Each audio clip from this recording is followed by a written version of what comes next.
Digital twins is not just like human twins, like just because of the technology, being so expensive right now to replicate, and so hard to hack into multiple systems all at once. So I think just for that reason, right now we don't have the problem. But like theoretical problems become practical problems, after time. So if you copied a machine and in real life the machine does something, the digital twin would also do something. Hi, in this video we'll be able to listen to some of the guests which we invite to our weekly Mr. Metaverse discussion.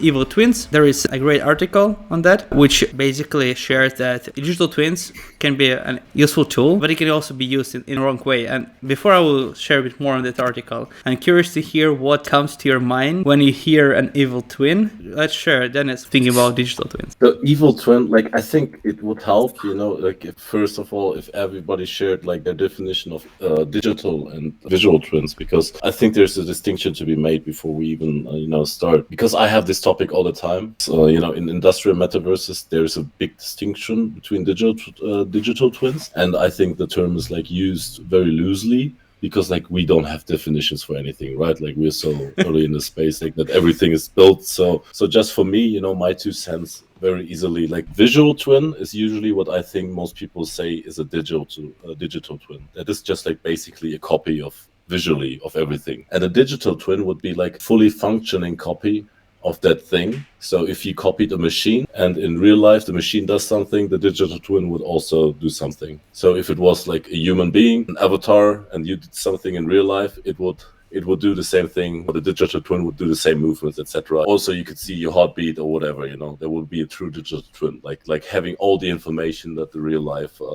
thing has. But I think for the purposes of this conversation, I think we're talking about visual twins. I see.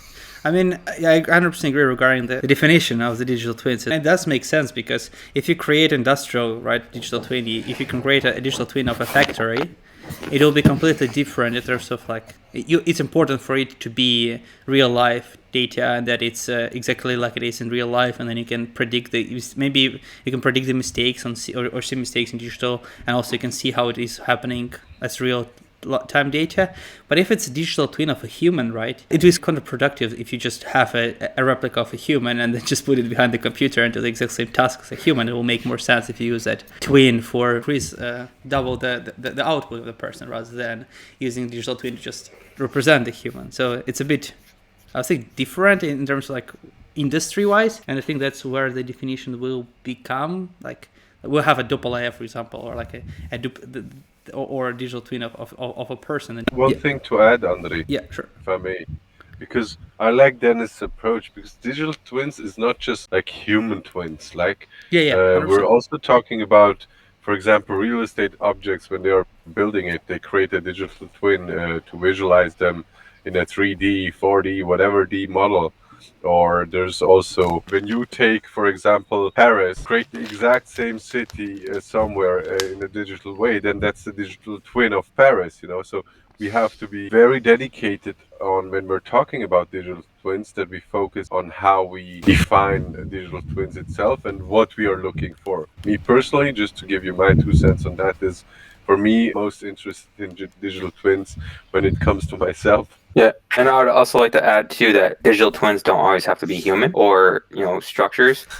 If you have replica of a machine gun, for example, and you can use that machine gun for a video gaming experience, that could be a digital twin. If in Dennis's regard, it wouldn't be considered, because unless I'm shooting the gun in the real world, then I'm not shooting it in it has to be shooting the video game at the same time, right? So that's the way he's interpreting it. But for me, it's more of if it's a replica in the metaverse and it has utility in the metaverse, it's not just sitting there on a screen, but it actually has utility and you can interact with it. To me, that makes it a digital twin, because it's interactive.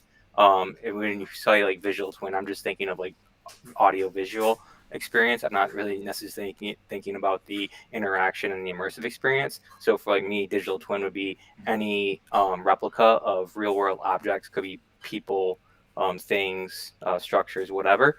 But as long as you can have an interaction experience with a digital replica of something that physically exists, to me, that's what a digital twin would be. I agree with what Dennis and Timothy have said so far. It's important to note the difference between digital twins and visual twins.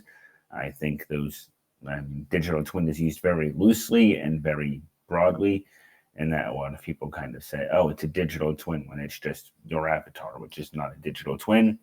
And then when I think of the evil twins, as Andre had mentioned earlier, the first thing that comes to my mind is the sort of stereotypical Hollywood thing, where like there's the evil twin in the movie who kind of goes rogue, and then you have to figure out which one is the evil one. He's the evil guy. No, he's the evil guy. Shoot him, that kind of thing. So that's what comes to my mind. And I think that the importance of being able to input data is really what people have to make note of, and know that that's what makes it a digital twin, not a visual twin. Yeah, and onto the evil aspect of it, for me, when I think of evil twins, I think of like, for example, like Vladimir Putin could make a video of Joe Biden talking bad about Russia, and like he could like make a video of like American troops coming into Russia and destroying things. So now he has propaganda based on real people, right? So like for me, that's what like an evil digital twin would be. It'd be like recreating someone, a good person in the real world, and then making them evil digitally to promote whatever propaganda you want to promote for whatever personal benefit it brings to you. So it is very scary stuff.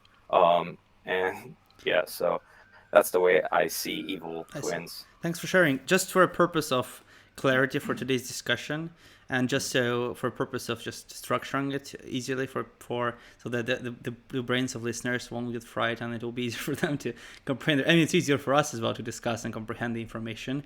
I would separate the discussion in separate in specific ways.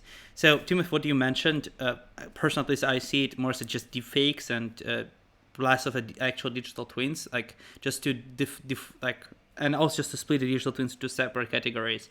So, like Dennis referred to, and I 100% agree with that, like an industrial digital twin.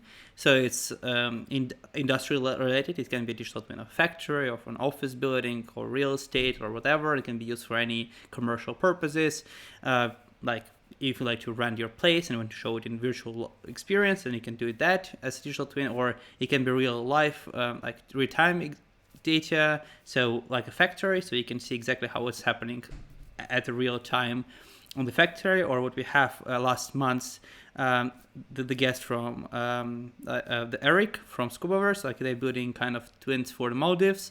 So then you can see what happened in the ocean. It's a real time. So if there's like an oil spill, then you know that in real time that there's a problem in the ocean with oil. So then you can see how it's being cleaned up and stuff like that. So that's an industrial kind of digital twin. And then you have a human digital twin, when it's digital twin of a human, more like as a copy of the person, but in digital life, because there's kind of different use cases to that, right? It's more important for you to see a digital representation of the industrial object, of human object, as real time, because it's way more value here. But if it's a digital twin of a human, it has less value when it's just the human at this position moment in real time. It's just good for managerial purposes, that you know your employee is working, but it's just counterproductive in a way, just too expensive to set this up, at least theoretically. And it's just much better to have a digital copy of you, which can perform as a personal assistant, as an option to double your time. We'll get to that. We'll get to human digital twin. If you like what you're listening right now, please consider subscribing to our YouTube channel. It takes a second for you to do it. It costs nothing, and it means a world to us. It shows us that we are moving in the right direction and we produce the right content. So thank you. Enjoy. In a second topic, we'll get to the Farouk topic, which we brought up to my attention and he want to share about. So let's, for purpose of this topic, to focus on evil twins of industrial sector. So what the article I'm referring to, and what was about, just to sum it up, the reasoning of their digital twins and what the issues can bring is that someone can play and screw the simulation outcomes, basically. So if the hacker or a party who has bad intentions get an access to the digital twin, it can mess with its results. Therefore, it can create an illusion of the problems in real life factory. So it can poison the data, it can just get the data, it can manipulate it, it can basically do whatever it is. So kind of that's an extra risk of having digital twin, because they can cause a problem that it doesn't exist to appear that it does exist. So I'm curious to hear your thoughts, Dennis, from that perspective. What do you think about the kind of evil twins like that? What's your take on that? So that kind of evil twin, I've not heard about it, because you have to hack into so many systems and at the same time have the technology to actually create that kind of evil twin so it looks exactly like the others. So because you have this visual layer on top of on top of the other layers, that you have to hack. I think right now, like I don't know any examples like of like companies being like hacked that way or like having like bad experiences with evil twins, just because of the technology, being so expensive right now to replicate, and so hard to hack into multiple systems all at once. So I think just for that reason, right now we don't have the problem. But like theoretical problems become practical problems, after time. So I think people will keep an eye on that. I see. Yeah, that's just the risks we have to consider, right? That there's always the benefits of digital twins, and we already discussed it last time. For example, with the motives, and also for the listeners, if you would like to go in depth on that, we have this discussion every month, right? It's the second already edition of Digital Twins discussion. So we already have on our YouTube channel the Digital Twins videos. You can basically go to our YouTube channel. You can read the article we posted about digital twins from previous months. It's basically a copy of Newsletter if you haven't read that months ago, or you can watch the videos which we shared a couple of weeks ago on our YouTube channel from the previous discussion. You can go in depth on other use cases and case studies. We have some great builders who shared specific case studies of digital twins. So previous discussion was more practical with some case studies, some examples like digital twins of Maldives with Eric, and this time it will be more theoretical discussion, more about the risks, the benefits, and more theory rather than practical applications, I would say. I agree with what Dennis and other people have shared too. You shared as well, is that I haven't heard of anyone hacking these twins or doing anything like that. I think, the technology needed for that, the ability needed for that is very advanced, and that maybe, I'm not sure, there's not enough of these on the market to hack that would be worth hacking. I don't know much about this area, so I can't share too much, but that sort of thing, it's either, the sort of cost benefit analysis of hacking it, doing evil things and feeding malicious data. You have to think of what you're doing it for. Yeah, maybe that's a good point. So maybe just getting the data, heading into the data system and getting all the data of industrial processes is worth much more than falsifying it. Because like if you can keep if you can record all the data that's like in an industrial facility, those this data, you could sell it to like so many parties, and then you would probably make much more than like one hack. So yeah, like on the like people do it for political reasons and economic reasons, but just if you think about the economic reasons, it's probably just better to just like record everything and then sell it off on the black market. Yeah, for sure. The selling part is way more lucrative, but sometimes that's more. Some actors just want to send a message or just want to mess with people, and it is what it is. It's part of life, I would say. Just we have to understand these risks, and if Tim or Faruk would like to add something to this topic, feel free to. Or if not, I will just end the statement with a statement from the article, and then we'll move to questions from the audience if they have any. First, I'll read the part from the article that, in short, there's the twin digital twin consortium is as a non-profit which basically is created to combat all the issues with digital twins and just in general how the future of general twins. And this CEO of the cybersecurity firm stated that the digital twins have been in use in some industries for many years, which is true, and that it'd be really useful for many industries, and they are getting more and more popular every year. And then this basically will cause the risk of kind of evil digital twins to appear more often.